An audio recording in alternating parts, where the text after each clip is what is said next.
In the heart of the bustling city, a glass and steel skyscraper reached for the sky, its upper floors housing luxury apartments and offices.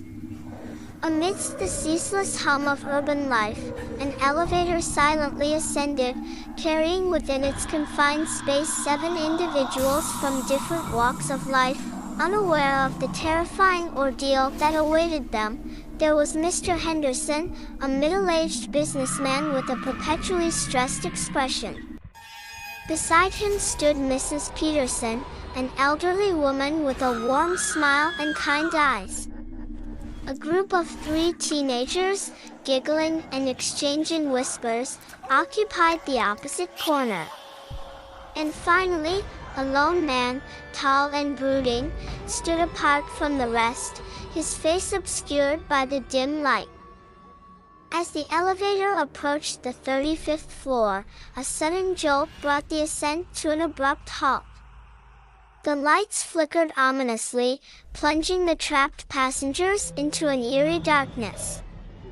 A chorus of startled cries filled the cramped space, each voice laced with a mixture of fear and confusion. Mr. Henderson, ever the pragmatist, tried to calm the growing panic. "It's probably just a power outage," he assured his fellow passengers. "Someone will get us out soon enough," Mrs. Peterson, her voice trembling slightly, chimed in. "Of course, dear. There's no need to worry."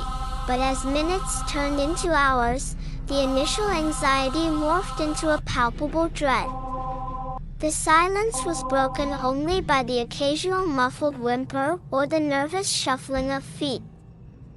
The darkness seemed to press in on them, intensifying their fear.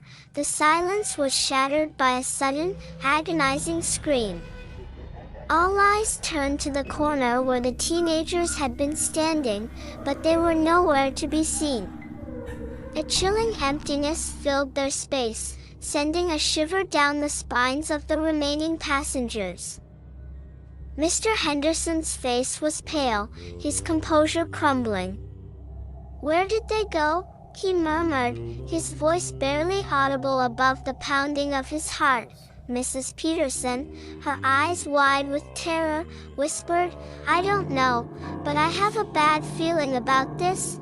The lone man, who had remained silent throughout the ordeal, suddenly spoke, his voice low and sinister.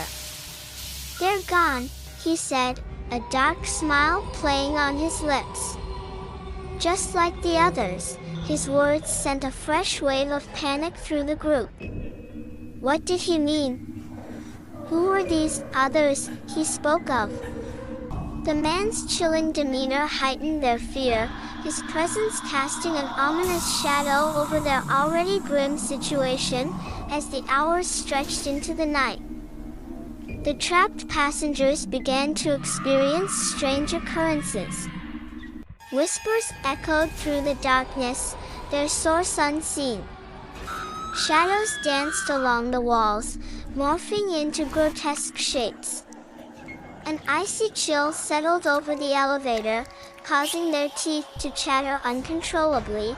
One by one, the passengers disappeared, their screams echoing through the confined space before abruptly cutting off. Mr. Henderson, Mrs. Peterson, and the lone man found themselves alone, their fear compounded by the inexplicable vanishings. As the first rays of dawn crept through the elevator's ventilation shaft, the lone man turned to the remaining 2, his eyes burning with an unhinged intensity. "It's my turn now," he hissed, his voice filled with a malevolent joy. Mr. Henderson and Mrs. Peterson looked at each other in mute terror, their hearts pounding in their chests.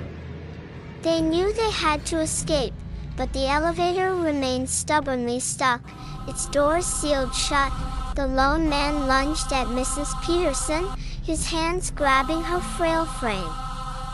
She let out a desperate cry for help, but Mr. Henderson stood frozen, paralyzed by fear.